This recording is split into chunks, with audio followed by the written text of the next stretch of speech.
Hello hi, मैं सुषमा के YouTube channel में आप सभी का स्वागत करती हूँ। बहुत ही सुंदर प्यारा देवी गीत सुनाने जा रही हूँ, तो प्लीज़ आप लोग इस वीडियो को लास्ट तक देखिएगा। वीडियो कैसा लगा कमेंट में ज़रूर बताइएगा। तो वीडियो स्टार्ट करते हैं। कावन फूला वाला फूल कावन का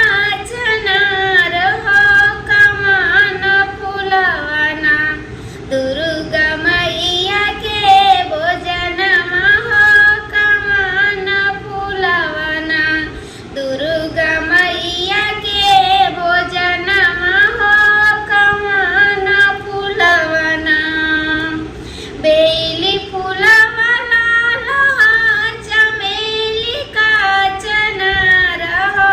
कि अड़हुल फूलवना दुर्गा मैया के भोजन हो, कि अड़हुल फूलवना दुर्गा मैया के भोजन हो, कि अड़हुल फूलवना कामन फूलवना फूल कामन का चनार हो, कामन फूलवना काली माई के भोजन हो, कामन फूलवना काली माई के भोजन हो, कामन फूलवना बेली फूलवना फूल चमेली का चनार हो, कि लवंग फूलवना काली मैया के भोजनिया हो, कि लवंग फूलवना काली माई के भोजन हो, कि लवंग फूलवना कामन फूलवना फूल कामन का चनार हो, कमान फूलवना शीतला मैया के भोजन हो, कमान फूलवना शीतला मैया के भोजन हो, कमान फूलवना बेला फूलवना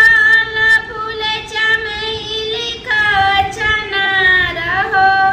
अड़हुल फूलवना शीतला मैया के भोजन हो, कि अड़हुल फूलवना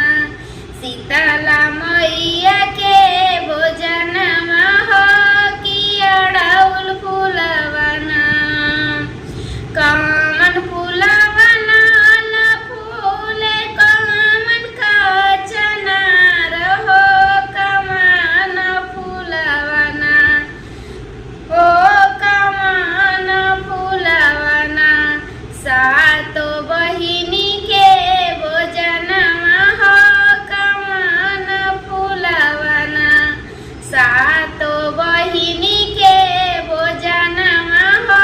कमान फूलवना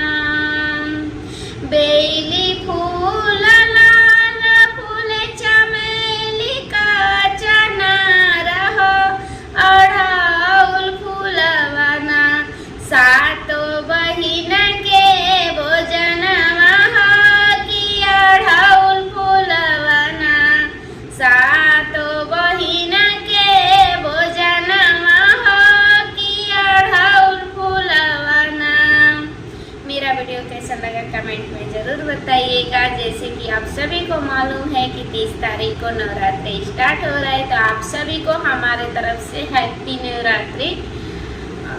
बाय।